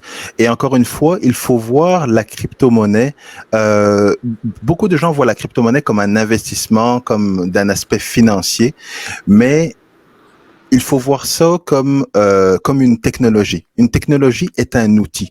Alors, c'est sûr que au départ, là, avec la création de Bitcoin et tout ça, on est parti directement sur la valeur monétaire et c'était d'une certaine manière volontaire de toucher justement à l'aspect monétaire parce que c'est un aspect qui est très très sensible et qui directement attire l'attention de beaucoup de monde, que ce soit monsieur et madame tout le monde ou justement le gouvernement, les institutions financières, etc., etc. Si on regarde les crypto-monnaies comme non pas juste un élément financier, mais technologique, à ce moment-là, c'est de réanalyser dans le fond la problématique, voir la solution et voir si la crypto-monnaie permet de améliorer la situation. Et c'est la même chose au niveau justement de monsieur et madame tout le monde. Qui veulent investir dans la crypto-monnaie, c'est de faire ses devoirs. Donc, c'est vraiment de faire la recherche, de s'éduquer sur l'écosystème, de faire l'effort de justement déployer ses connaissances par soi-même et ne pas attendre que justement les autres le fassent pour nous. Parce qu'il y a beaucoup de potentiel, comme l'a dit notre ami entrepreneur, il y a beaucoup de potentiel et il y a beaucoup de possibilités justement à avoir et c'est sûr qu'on n'est pas en accord sur tout, mais il y a beaucoup de potentiel au niveau de cette technologie-là. Mais le principe de base, c'est de faire cette recherche et de voir si vous voulez l'utiliser dans quel contexte et s'assurer encore une fois d'être dans la réglementation, mais faire ces recherches, s'assurer de vouloir bonifier dans le fond une situation problématique avec une solution et utiliser la technologie blockchain et les crypto-monnaies pour améliorer dans le fond la problématique et les problématiques qu'on voit actuellement, qu'on vit actuellement. Donc, je vous remercie beaucoup de cette réponse succincte, de manière de privilégier un petit peu l'importance de ce qu'est la technologie en premier et ensuite remonter jusqu'à son utilisation un petit peu la plus naturelle qui nous semble être généralement dans les mécanismes plus économiques, justement. À ce moment-là, je passerai la balle à Monsieur Charles pour voir justement, vous, à votre avis, comment est-ce qu'on fait pour s'assurer que les crypto-monnaies soient là, non pas juste pour rester, mais pour s'améliorer également?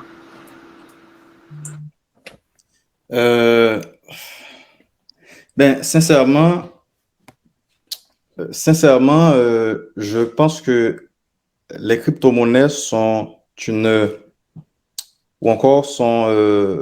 technologie disruptive, en ce sens que ça remet tout en question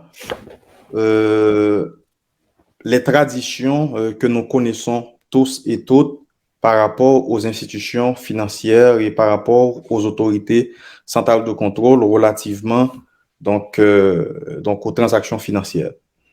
Et par rapport à différentes recherches qui ont déjà été effectuées, donc en ce sens, c'est de la régulation donc de cette nouvelle technologie.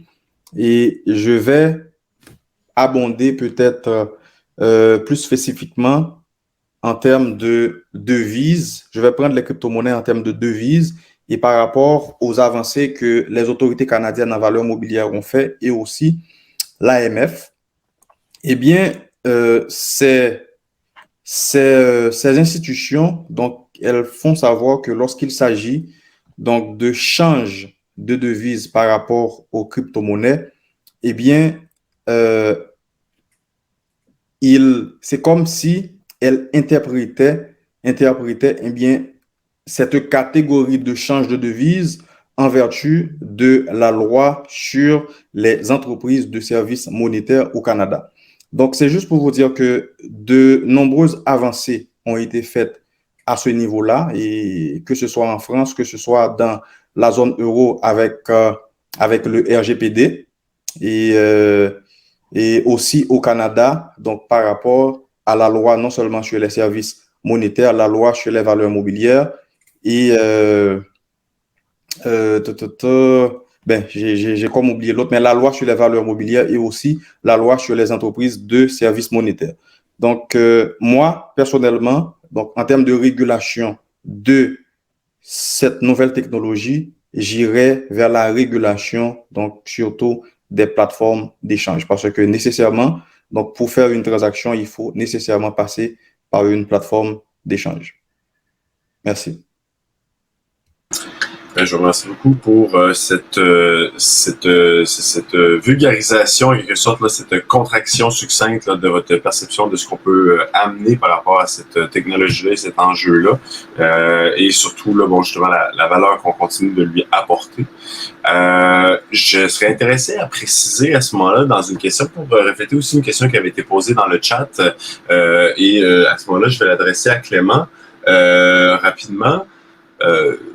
dans les recommandations pour que la crypto-monnaie continue de rester avec nous dans le futur et qu'elle continue de s'améliorer, il y avait la question qui demandait là, justement où est stocké toutes ces crypto-monnaies-là. Et là, bon, on comprend un petit peu dans les explications que vous avez amenées que c'est que comme tout le monde participe un petit peu de la sécurisation, tout le monde consigne un petit peu sur ses propres ordinateurs ou devices des informations liées à la crypto-monnaie, mais au final, ça veut dire qu'on parle de stocker beaucoup de choses dans des serveurs, des fermes de serveurs qui ont eux aussi un impact écologique important, particulièrement bon en dehors du Québec où l'électricité n'est pas toujours générée de manière, on pourrait dire, propre, comme par l'hydroélectricité dans notre cas.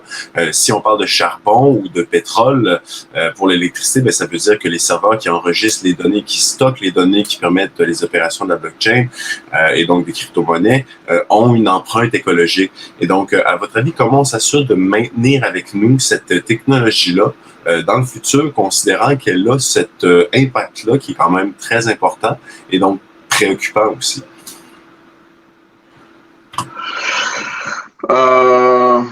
En termes d'impact écologique, on parle beaucoup plus ici de consommation d'énergie, donc consommation d'électricité. Je dirais, étant donné mon background d'ingénierie, le problème, la solution au problème énergétique est de tout simplement exploiter les nombreuses sources d'énergie qui sont à notre disponibilité aujourd'hui. Ça, je sais que c'est un autre débat là, mais je pense que aujourd'hui, les gouvernements devraient se concentrer à exploiter au maximum, que ce soit l'énergie solaire, l'énergie du vent, l'énergie qui vient des vagues de l'eau, l'énergie naturelle de la chaleur des volcans. L'énergie géothermique. Il y a des recherches dessus qui montrent que juste à partir des énergies volcaniques et géothermiques, on a assez d'énergie pour toute la planète entière pour au moins 2000 à 4000 ans à venir. Des recherches qui ont été faites à Stanford University.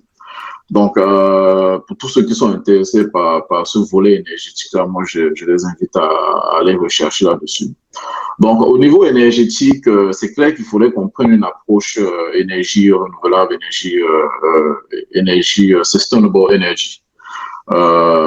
Mais bon, en ce qui concerne les crypto-monnaies maintenant et leur consommation d'énergie, personnellement, je pense pas que c'est un réel problème.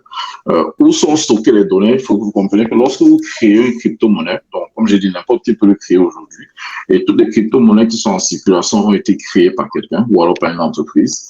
Lorsque vous créez une crypto-monnaie, l'ensemble des tokens de cette crypto-monnaie sont dans un wallet initial. Donc, le premier wallet, le wallet détenteur, on va dire.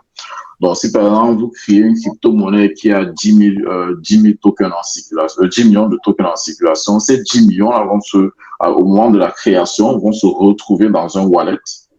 Et c'est maintenant vous qui allez commencer à distribuer ces tokens-là dans d'autres wallets, donc soit par des exchanges ou alors vous-même directement.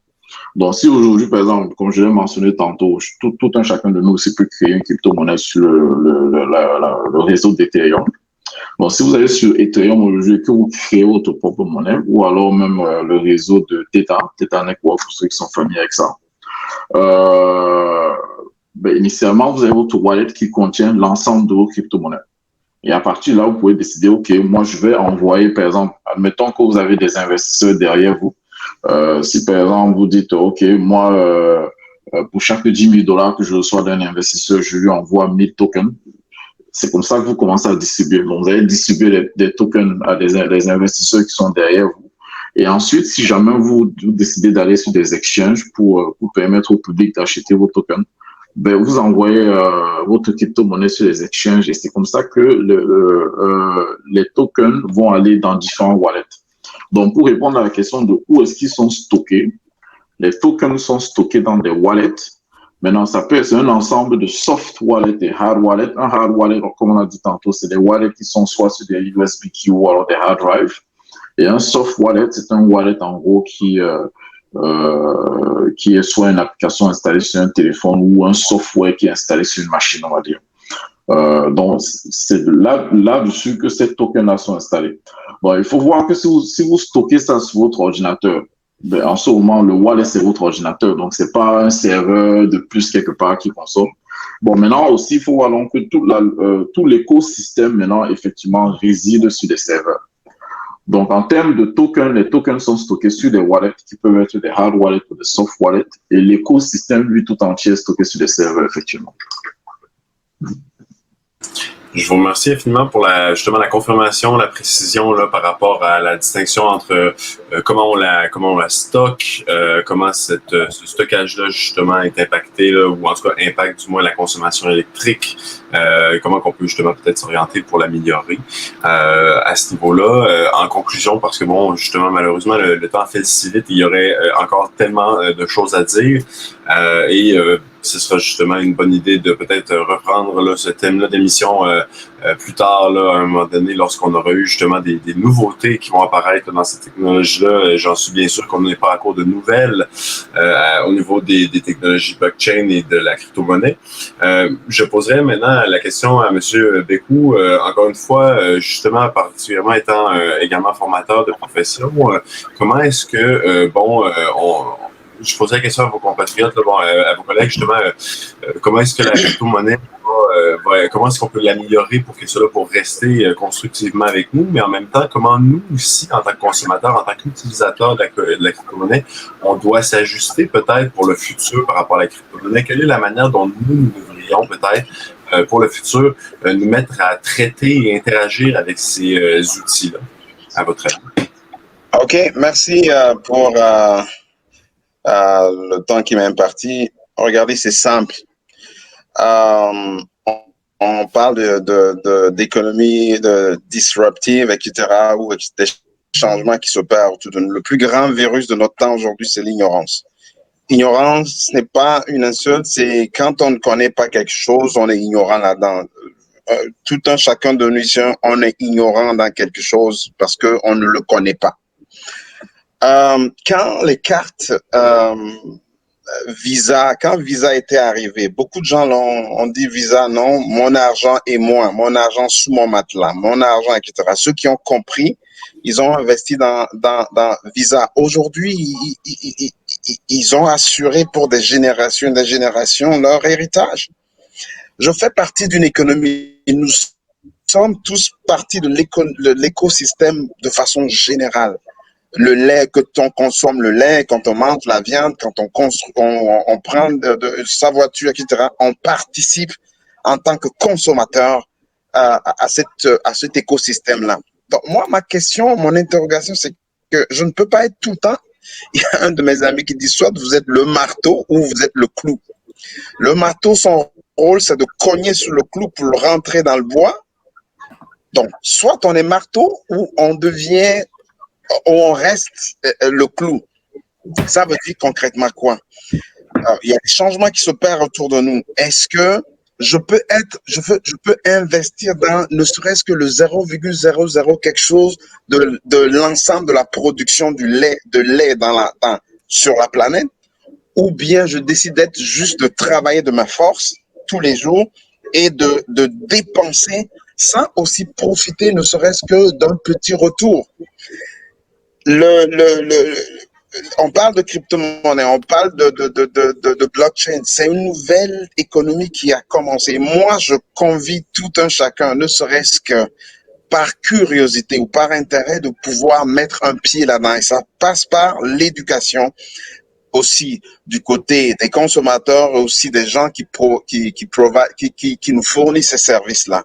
Donc, ça passe absolument par l'éducation, s'intéresser à la chose, poser des choses qu'on fait maintenant. Il y a des compagnies qui expliquent comment on peut utiliser cette nouvelle technologie pour nous faciliter la vie, pour aussi avoir ne serait-ce qu'un petit retour. On met notre argent dans les banques, on l'a fait depuis des années, on sait ce que ça nous a donné. Mais aujourd'hui, avec les crypto-monnaies, les gens ont quand même la chance de profiter du fruit de leur labeur. C'est-à-dire que ce n'est plus leur force brute qui travaille, mais c'est leur argent qui est en train de travailler. Donc moi, je pense que cette technologie va rester et ça passe absolument par l'éducation. Et voilà ma petite contribution. Je vous remercie infiniment, M. Bécou. Effectivement, l'idée d'avoir un principe peut-être de formation obligatoire de base ou en tout cas du moins une formation continue à travers ces technologies-là pour être capable de suivre l'évolution et le rythme qui s'accélère dans plusieurs cas au niveau de ces technologies. Je cède la parole à ce moment-ci justement à Dara afin de mener à la conclusion cette magnifique émission et bon peut-être là justement un petit peu là se remémorer là un petit peu l'ensemble de la conversation que nous avons eue. Alors je passe la POC à Dara. Merci beaucoup, Guillaume. En effet, j'espère que chacun a trouvé pour son compte dans l'émission d'aujourd'hui.